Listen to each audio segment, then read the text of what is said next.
grew up in Fairmont, Minnesota, and I spent most of my childhood years there. That's what I consider my hometown. I moved to Oak Creek, Wisconsin when I was in high school, and then went to University of Wisconsin-Milwaukee and lived at home for 1 year before transferring to Minnesota State Mankato. I wanted to get back to Minnesota. I heard they had a good business school, and I did some research there, and that's really how I ended up back in Mankato. Seeing all my friends again after being home all summer and working, and then coming back in the fall was always awesome. Just loved that time of the year. It was exciting. And then in the springtime, we all sit on the wall out there on the mall and watch people go by, and we'd always have our special spot.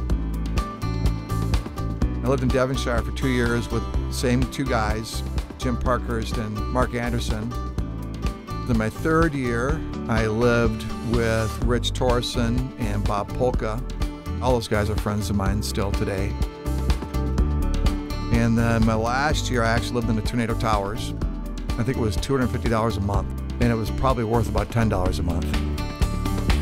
When I graduated, my mother came to visit at the end of the year. She looked inside and she wouldn't even come in the apartment. It was so nasty.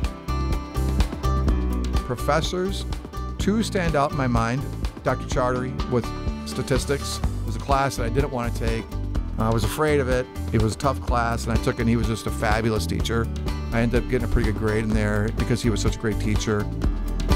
Mark Hall was another teacher that I really enjoyed. I just take a lot of pride in where I went to school, and I got a great education here, and I had a lot of fond memories, and I think that's why I give back in any way I can, because I think it's possible to make a difference in the life of another student. I was on the board of directors for the Alumni in the early 90s, and then I was actually the first director of development in the College of Business, and that was an opportunity that really cemented my passion for the university. Being able to go out and talk to graduates every day and take that message of what's going on in the university and being passionate about it to our alumni, it was very satisfying. I'm still involved in the university through my service worker, through Delta Sigma Pi business fraternity, and through this special project and speaking to their classes and doing mentoring to some of the other brothers. They made me an honorary Delta Sigma Pi brother, which was a huge honor and means a lot to me. They helped Phi Kappa Psi raise about $60,000 to help fix their house and create an endowment for scholarships. I'm on the College Business Advisory Board. I'm on the advisory board for the Center for Sales Excellence. I've had an opportunity to right now teach a class at the university, which has been really rewarding. In my personal life, some of the things that are really important to me are, number one, my involvement at Mount Olivet Lutheran Church. That's a real passion of mine, to do God's work in this world, and to be able to do it with my family and my wife is really rewarding. That's my passion, is football, and being a former player and being able to coach my sons for 10 years was just a great experience.